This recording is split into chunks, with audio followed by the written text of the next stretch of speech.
pois todos os que se deixam conduzir pelo Espírito de Deus, esses são filhos de Deus.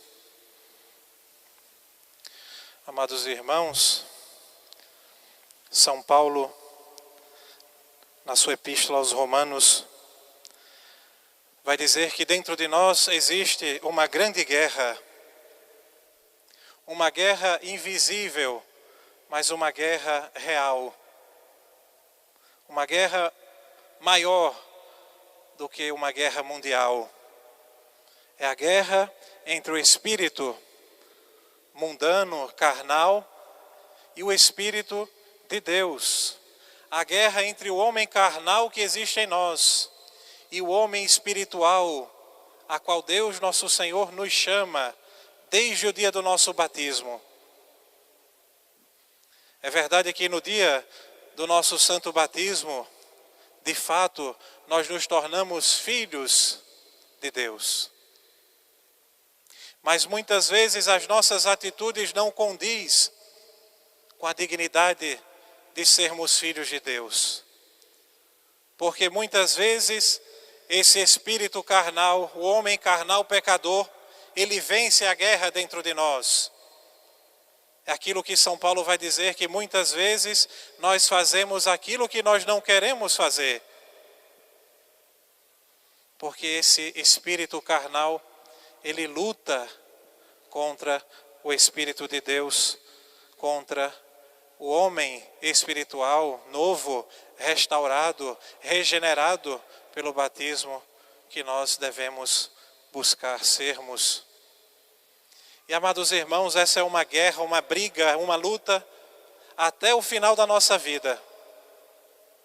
Muitas vezes, esse espírito carnal pode ser no lado da sensualidade, pode ser um vício da bebida, do alcoolismo, pode ser o adultério. Cada um conhece as suas lutas, mas essa luta será até o nosso último suspiro. Nós estaremos lutando, guerreando para fazer não a vontade da carne, mas a vontade de Deus, nosso Senhor. A luta para vivermos segundo os mandamentos de Deus, segundo a vontade de Deus, aquilo que Deus, nosso Senhor, nos chama a sermos verdadeiramente santos nesta vida, para gozarmos eternamente de Deus no céu, na eternidade. Amados irmãos, essa luta, essa guerra, nós só conseguimos vencer se tivermos uma vida de união com Deus, nosso Senhor. Se buscarmos uma vida de oração sincera, firme, constante, humilde. Se buscarmos uma vida de sacramento, sobretudo a confissão frequente e a comunhão frequente. Muitos buscam, graças a Deus, a comunhão diária e todos os dias a Santa Missa. Louvado seja Deus. Mas muitos nem sequer o mínimo que a igreja nos pede, nem sequer o mínimo busca realizar. Quantos já abandonaram a comunhão pascal, não fazem mais a Páscoa? Quantos faltam à missa do domingo com as desculpas mais esfarrapadas? E, amados irmãos, com toda sinceridade, é uma vergonha um católico não ir à Santa Missa aos domingos.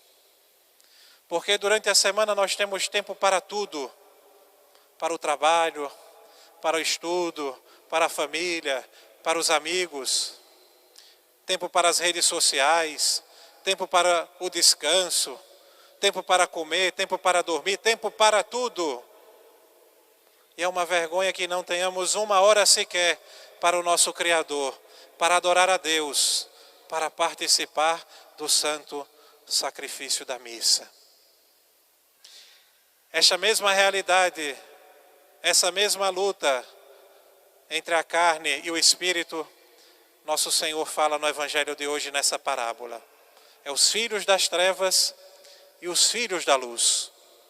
Quantos ensinamentos nosso Senhor nos dá com essa pequena parábola?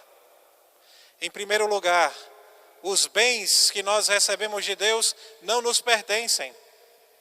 Nós apenas administramos os bens que Deus nos deu, sejam os bens temporais, a riqueza, o dinheiro, as posses, sejam os bens espirituais, as virtudes, os talentos que nós temos. Tudo aquilo que há de bom em nós, amados irmãos, nós recebemos das mãos bondosas, amorosas do nosso Criador. Tudo que há de bom em nós é obra de Deus. E tudo que há de estragado, de podre em nós, aí sim é a obra das nossas mãos. Muitas vezes temos a tentação de querer usurpar os bens que nós recebemos de Deus, nosso Senhor. Achar que são nossos. É mérito do meu esforço, do meu trabalho, dos meus sacrifícios. Também. Mas antes de tudo, é um dom, uma graça, um presente de Deus, nosso Senhor. E por isso nós não podemos usar de qualquer modo os nossos bens. E quando falamos em riquezas, nosso Senhor, tantas vezes no Evangelho, nosso Senhor vai dizer como é difícil um rico entrar no reino dos céus. Com dureza, nosso Senhor diz isso.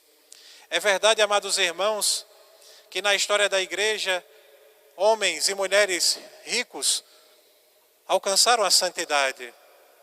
Na fileira dos santos nós encontramos reis, rainhas, imperadores, que tinham muitos bens, muitas posses, mas eram pobres de espírito, eram desapegados, sabiam partilhar com o mais necessitado, com o mais pobre.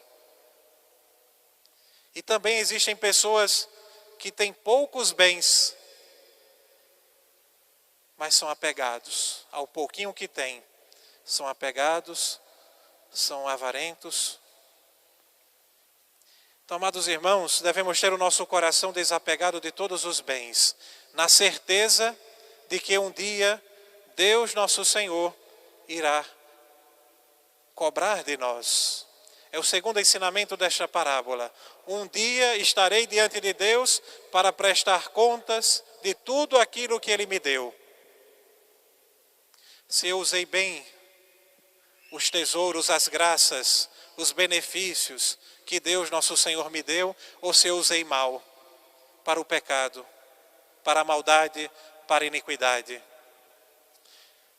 E o terceiro ensinamento, amados irmãos, desta parábola, é aquilo que nosso Senhor vai dizer: conquistai amigos aqui na terra, os pobres, para que eles lá no céu intercedam por nós. Utilizem o vosso dinheiro para ajudar os pobres, porque eles, quando estiverem diante da face de Deus, irão interceder por nós.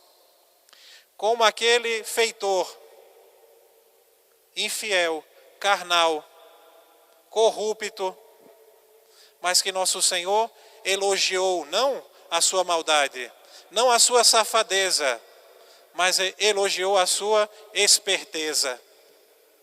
Como ia ser mandado embora, ele começou a chamar aqueles que deviam ao seu Senhor e começou, com desonestidade, a conquistar aquelas pessoas para que quando ele estivesse na rua, aquelas pessoas o ajudassem. Assim nós devemos buscar usar do nosso dinheiro, estou falando de esmola, de sermos desapegados e sabermos partilhar com quem mais necessita. Nós vamos ganhar amigos lá no céu, que irão interceder por nós. Amados irmãos, nosso Senhor, com essa parábola, quer incitar em nós essa esperteza. Os filhos das trevas são mais espertos que os filhos da luz. Veja como os mundanos, os filhos das trevas, se dedicam para as coisas das trevas. E não só para aquilo que é pecado, mas, por exemplo, quantos gastam todo o seu tempo, toda a sua força, toda a sua vida para conquistar bens, dinheiro, posse. Tesouros que irão passar, que a traça irá comer. Quantos, daqui a uns dias, dará início os Jogos Olímpicos? Quantos atletas, quanto sacrifício no treino, quantas renúncias de descanso, de sono, de dieta, de sacrifício, quantos treinos, quantos exercícios para conquistar um troféu, uma medalha, um bem passageiro. Hoje mesmo, quando eu voltava de Minas Gerais, hoje cedo, não era nem 6 horas da manhã, e ali em Muriaé, uma fila enorme de jovens, 12, 13, 14 anos, pareciam que eram escoteiros, e estavam fazendo uma caminhada.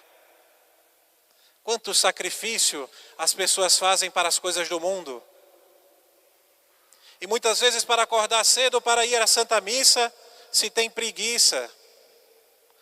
Quantas horas, principalmente as mulheres, gastas no salão de beleza para conquistar uma beleza, um penteado, uma unha. Quantas horas gastas? Às vezes os exercícios. Mais terrível ainda é quando é homens que gastam tempo com essas coisas. Não estou falando de coisas pecaminosas, mas coisas fúteis. E muitas vezes para fazer um sacrifício por amor a nosso Senhor, nós não temos força, nós não temos ânimo, nós não temos disposição para as coisas do céu. Amados irmãos, aquilo que nos espera na vida eterna, a recompensa da vida eterna, é um tesouro que nunca irá acabar. Estarmos unidos para sempre com Deus na eternidade. Sabem qual é o pior dos sofrimentos das almas condenadas ao inferno?